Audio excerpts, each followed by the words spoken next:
All right, fifth graders. So dividing whole numbers, which are numbers without any fraction bars and fractions, is what we're going to look at this next part. So this is how you turn a whole number into a fraction. If I have a 5 and I want to turn it into a fraction, it becomes a 5 over 1.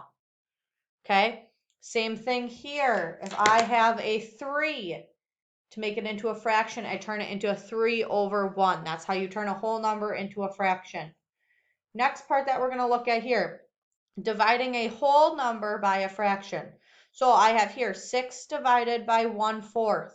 What that turns into is 6 over 1, there's my whole number, times, there's my change, and my flip, 4 over 1, which gives me an answer of 24 over 1, or 24.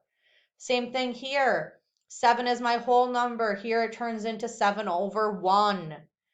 My flip changes, or my change changes from a dividing to multiplying. And then my flip goes from 2/4 changes to 4/2.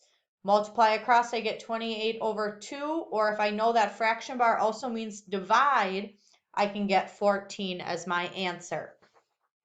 Last thing we're looking at here is dividing a fraction by a whole number. So when we look at that, I'm starting with a fraction.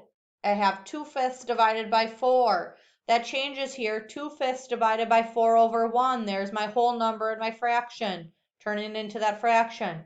Then I do my keep change flip, where I do 2/5 times, flip it, 1 over 4. I get 2 over 20.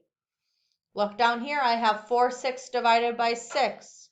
When I look at that 4/6 divided by 6 over 1, 4/6 times 1 over 6 gets us 4/36.